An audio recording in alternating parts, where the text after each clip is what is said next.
이전 강의에 이어서 DXUT를 이용해서 마우스를 다루는 방법을 한번 보도록 하겠습니다.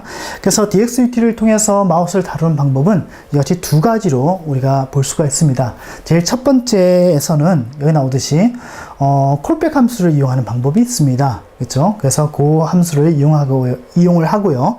그 다음에 두 번째는 뭐냐면 프레임워크에 보면은 메시지 프로시저가 있습니다. 그렇죠? 그래서 그와 같은 메시지 프로시저 안에서 코딩하는 방법 두 가지 부분을 살펴보려고 합니다. 특히나 이 두 번째 방법은 굉장히 사용하기가 간편하고 별다른 프로그램들이 없기 때문에 바로바로 프로그램 작성할 수 있다는 그와 같은 장점이 있고요. 그 다음에 일반적인 윈도우 메시지를 그대로 활용하기 때문에 프로그램하기가 더 접근성이 더욱더 쉽다라는 그 같은 장점이 있습니다. 참고적으로 그 다음에 두 번째 방법은 샘플 코드의 대부분들이 이 방법을 통해서 마우스에 대한 부분들을 처리를 하고 있다는 거 여러분들 기억을 했으면 좋겠습니다. 자, 그러면 첫 번째 부분, 이 부분 한번 보도록 하겠습니다. 자, 일단은 콜백 함수가 있다라는 것 결국 뭡니까? 호출하는 함수가 있고요. 호출당하는 함수가 있죠. 이 호출당하는 함수와 호출하는 쪽의 함수의 함수의 원형 형태는 똑같아야만 합니다. 여기서 지정해준 그 형태대로 이 콜백 함수를 호출을 하게 되죠. 그래서 콜백 함수의 원형을 이와 같이 이와 같이 되어져 있습니다. 그래서 레프트 다운, 다운, 그 다음에 뭡니까? x, y 좌표, 이런 식으로 되어 있죠. 그래서 이 함수가 호출되었을 때 이와 같은 값들이 넘어오고 그 값에 따른 반응을 어떻게 해줄 수 있습니까? 이 함수 안에다가 우리가 프로그램을 작성해 줄 수가 있다라는 것이죠. 그래서 이전에서는 우리가 다이렉트 인풋을 이용할 때는 매 프레임마다 리드 데이터를 통해서 계속 그 상태를 체크를 했습니다. 체크를 해주고 거기에 따른 결과를 우리가 처리를 해줬지만 지금과 같은 콜백 함수일 때는 그렇죠? 호출하는 쪽에 따라서 얘가 호출당하기 때문에 그렇죠? 그런 부분이 조금 차이가 있죠. 그래서 그렇게 되고요. 근데 이 함수를 실질적으로 이제 우리 코딩에서 보게 되면은 우리가 생각할 때는 마우스가 움직이거나 이럴 때도 계속적으로 정보 값이 들어올 거라 생각하는데 이 콜백 함수는 뭡니까? 콜백 함수를 호출하는 얘가 지가 하고 싶을 때 하죠. 근데 그 하고 싶은 애의 코드가 그렇게 안 되어 있다는 얘기입니다. 즉 뭐냐면 마우스의 왼쪽 버튼이라든가 오른쪽 버튼, 그래서 마우스에 대한 어떤 실질적인 버튼의 상태가 변화되었을 때 이 함수가 호출되고요. 그때그때마다의 x, y 값이 들어오게 됩니다. 그래서 그런 부분이 조금 차이가 있습니다. 그 다음에 이와 같은 콜백 함수를 설정하는데 이와 같은 콜백 함수는 setback DXUT 이런 함수가 있고 그 다음에 앞에서 했던 그 함수 콜백 함수의 함수명을 이와 같이 지정해 주게 되면 이제 호출이 되어지겠죠.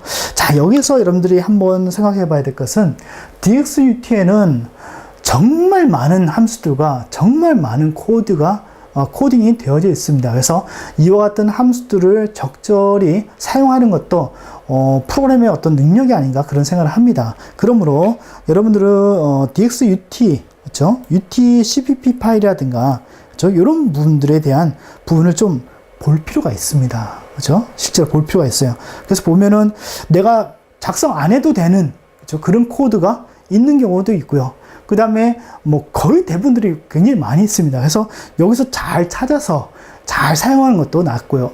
잘 사용하는 것도 진짜 굉장한 실력이 되고요. 그 다음에 프레임워크가 기본적으로 들고 가는 게 DXUT를 그대로 들고 가서 거기서 실행이 되고 연동이 되기 때문에 이런 내용 사항들을 잘 아는 것도 굉장히 중요하지 않나 그런 생각이 듭니다.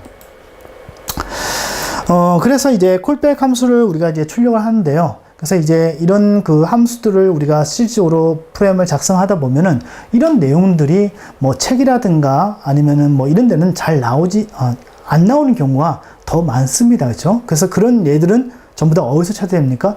샘플 소스에서 우리가 찾을 수밖에 없습니다. 또는 헬프 파일을 보면서 찾을 수밖에 없죠. 그래서 그때그때마다 그 찾은 내용이 실제로 맞는지 안 맞는지는 검증을 통해서 우리가 알 수가 있는 겁니다. 그래서 지금 제가 말씀드렸듯이 클릭되었을 때 이 좌표값이 넘어온다고 했었죠. 그래서 그것들이 실제로 맞는지 안 맞는지를 늘 코드를 통해서 검증하는 이와 같은 부분들이 우리가 배우는 입장에서는 반드시 필요합니다. 자, 그러면은 요 내용 한번 보도록 하겠습니다. 소스를 통해서요. 일단은 윈도우 메시지 함수를 우리가 지정을 해 줘야만 하겠죠. 그래서 어디 갔나?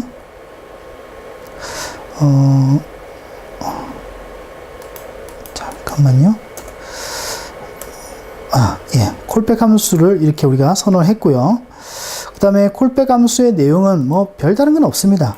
그래서 제로 메모리에서 우리가 출력할 문자를 0으로 셋업을 했고요. 그 다음에 여기서 들어오는 그 어떤 상태 값들 그대로 값으로 출력해 줍니다. 그래서 여기 나오듯이 XY 값 왼쪽 클릭 XY 값 그 다음에 클릭됐을 때 그래서 XY 값 출력해 주고요. 왼쪽 클릭되면 여기 true 아닐 때는 false 이렇게 들어오겠죠. 그렇죠? 왼쪽 클릭되었을 때 true가 들어오기 때문에 true는 1이죠. 그래서 그가 그대로 출력하도록 하고 그 다음에 그것을 하나의 문자열로 만들어냈습니다. 그렇죠? 만들어냈고요. 그 다음에 여기는 문자열을 매번마다 그렇죠? 렌더링을 통해서 출력을 해야만 하겠죠. 그래서 렌더 텍스트라는 함수를 호출해 줬고 렌더 텍스트는 우리가 다이렉트 인풋을 이용했을 때 그 함수 그대로 똑같습니다. 그대로 카피해서 쓰면 됩니다. 그렇게 해서 실질적으로 출력이 어떻게 이루어진가를 볼 수가 있습니다.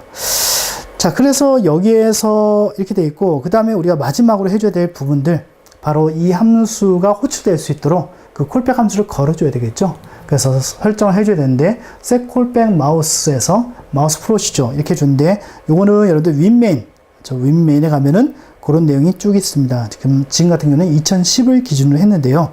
아무튼 그래서 dxut init 이전에 이와 같은 함수를 호출해서 셋업을 해주게 되면은 이 마우스에 대한 부분들이 이제 돌아가게 됩니다. 보세요. 다 dxut로 시작되죠. 그렇죠? 하기 때문에 dxut에 대해서 잘 아는 것이 필요하다는 것을 여러분들이 뼈저리게 느끼게 될 겁니다. 자, 이렇게 해서 일단은 한번 실행을 한번 해볼게요. 자, 하게 되면은 지금 보듯이 우리가 생각할 때는 계속 넘어올 걸 생각하는데 안 넘어와요. 그렇지만 마우스 클릭하게 되면 클릭된 위치와 그 다음에 거기에 따른 그렇죠? 좌표들이 이렇게 넘어온 것을 볼 수가 있습니다. 그래서 그런 차이점이 좀 있습니다. 자, 그 다음에 이제 두 번째 방법, 그렇죠? 두 번째 방법에서 메시지 프로시저를 이용해서 마우스를 다루는 방법인데 이 방법이 가장 간단하긴 간단합니다. 다이렉트 인풋을 이용할 때는 인풋을 생성해야 되고 뭐 제어권 확장해야 되고 뭐 여러 가지 절차가 있는데 그런 부분 싸그리 생략입니다. 그 다음에 여기서도 뭡니까 콜백 함수 셋업 해줘야 되고 하는데 이런 부분 싸그리 무시입니다. 그렇죠? 그래서 여기서는 프레임워크를 우리가 생성하게 되면 DXUT 다이렉트 3ds 제공해주는 그 프레임워크를 우리가 생성하게 되면은 거기 기본적으로 프레임이 되어져 있습니다. 그렇죠? 근데 그 같은 그 프로시저 안에서 장점은 뭐냐면 일반 윈도우 메시지를 그대로 사용할 수 있다는 얘기입니다. 만약에 마우스가 계속 움직인다면 WM 그 다음에 마우스 그렇죠? 무브라든가 그렇죠?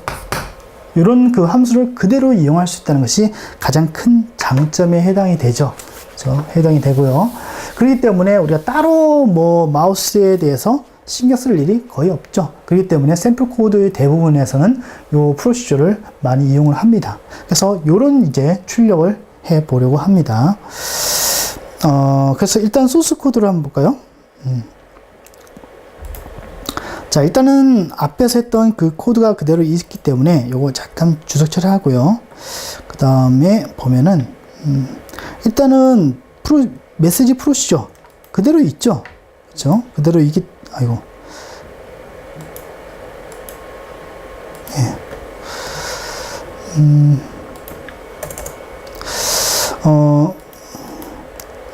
자, 메시지 프로시저 그대로 있고 여기 나오듯이 WM 마우스 무브 이렇게 되어 있고요.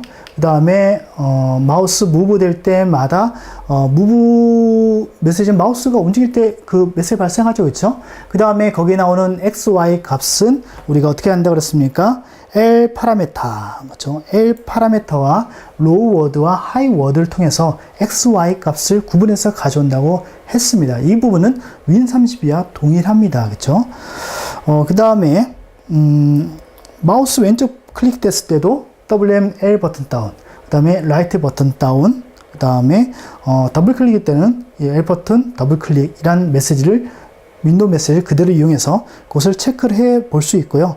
마우스가 움직일 때마다 문자열을 그대로 초기화하고 그 다음에 XY를 출력을 해 줬고요. 그 다음에 왼쪽 클릭할 때 strcat를 통해서, 그렇죠? 왼쪽 클릭되었을 때 왼쪽 클릭된 그 문자열을 계속 여기에다 덧붙이도록 이렇게 프로그램을 작성을 했습니다. 오른쪽 클릭, 더블 클릭 계속 프로그램을 작성했었죠.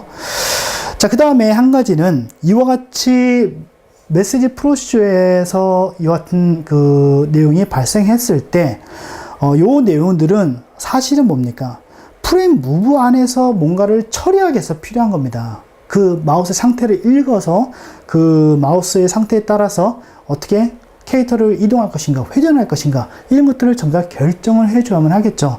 그러면은, 물론 그 메시지, 마우스 프로시저도 물론 해줄 수 있지만, 만약에 프레임 무브 안에서 그와 같은 사항들을 처리한다고 하면은, 메시지 프로시저라는 함수와, 그 다음에 프레임 무브란 이 두 함수 간에 서로 값에 의한 연결고리를 만들어줘야만 하겠죠.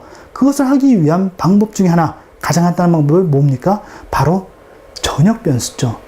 전역 변수를 두어서 만약에 여기에서 그와 같은 내용들이 발생하게 되면은 그와 같은 발생된 내용들을 전역 변수에다 저장해주고, 그 다음에 프레임 무브라는 요것이 돌아갈 때 어떻게 해줍니까? 그 내용들을 체크를 해서 그 전역 변수에 들어있는 그 값을 체크를 해서 이제 여기서 어떤 계산이라든가 연산이라든가 뭐 이런 부분들을 처리를 해주면 되겠죠, 그렇죠? 그래서 그 프레임 무브와 그다음에 메시지 프로시저 간의 서로 연결고리는 우리가 그런 형태로 만들어 볼 수가 있습니다. 이 부분은 뭡니까? 앞에서 했던 콜백 함수도 똑같죠. 콜백 함수도 클릭했을 때 그 XY 값이 들어오잖아요, 그렇죠? 그렇기 때문에 어떤 그 함수와 콜백 함수와 프레임 무브 간의 연결고리는 어디 전역 변수로 이렇게 연결을 해주게 되면 쉽게 연결을 해 볼 수가 있다는 거.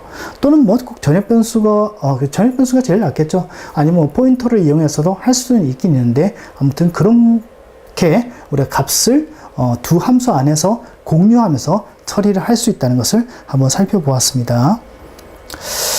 자, 이렇게 해서 하는데, 지금 여기 나오듯이 이와 같은 마우스에 관련된 프로그램에서 우리가 세 가지를 전부 다 봤습니다. 그렇죠? 그래서 뭐 가장 간결한 거, 좀 어려운 거, 셋업이 많은 거, 조금 더 줄어든 거 해서 이렇게 봤는데, 일단은 여기 나오듯이 일단 이것은 게임과 맞아떨어져야 되겠죠, 그렇죠? 어떠한 것 하나만을 우리가 계속적으로 이렇게 밀어붙일 수는 없는 겁니다, 그렇죠? 그래서 그것은 제작하는 게임과 테스트를 통해서 신중하게 선택을 하는 것이고, 그 다음에 프로그램의 성향과 그 다음에 뭡니까?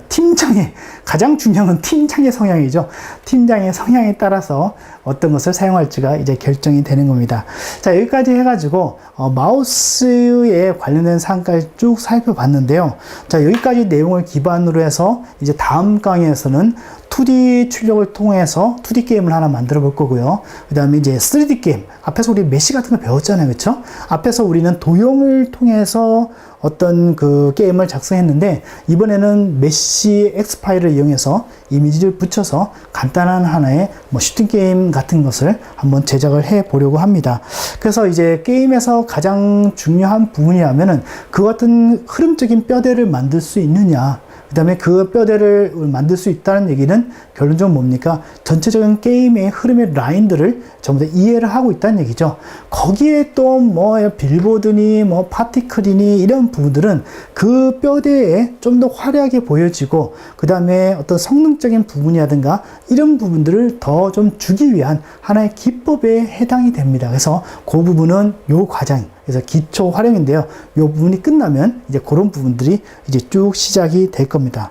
그래서 그런 내용 뭐 간단하게 한번 훑어보면은 일단은 1단원에서는 지금 우리가 뭐 이런 내용들 쭉 살펴봤어요. 사운드까지 살펴봤었죠. 그 다음에 지금 우리 2단원 여기 하고 있는데 기초 활용하고 있는데 프레임워크 봤고요. 윈32 MFC까지 다 봤습니다. 그렇죠? 그 다음에 키보드 마우스를 이용하게 되면은 여기서 만든 X 파일과 그 다음에 사운드, 그렇죠? 그 다음에 도형을 이용해서 만든 그 같은 간단한 슈팅 게임 자체가 이런 요소들을 다 가지고 있죠. 해서 이제까지 배운 내용들을 이 D3D 프레임워크 안에서 그와 같은 내용들을 이제 실제로 렌더링을 해 보는 것이죠. 그래서 아직까지 우리가 좀 하진 않았지만 이제 2D 출력을 통해서 게임 만들고 이제 슈팅 게임을 한번 만드는 그런 과정이 이제 다음 강의에 쭉쭉 연결이 될 겁니다. 자, 그 다음에 여기 나오듯이 유튜브 구독해 주신 거 잊지 않았으면 좋겠고요. 그래서 그런 내용으로 여러분들을 이제 쭉 진행을 하기 때문에 이제까지 했던 내용들을 한번 정리해 보는 것도 괜찮지 않나 그런 생각을 합니다. 자, 그러면 다음 강의를 한번 기대해 주시는데, 자, 여기까지 해서 25장 마우스에 대한 내용들을 전부 다 마치고요. 또 저는 또 다음 강의에서 앞에서 주저주저 말씀드렸던 그런 내용들을 가지고서 또 여러분들과 만나 뵙도록 하겠습니다.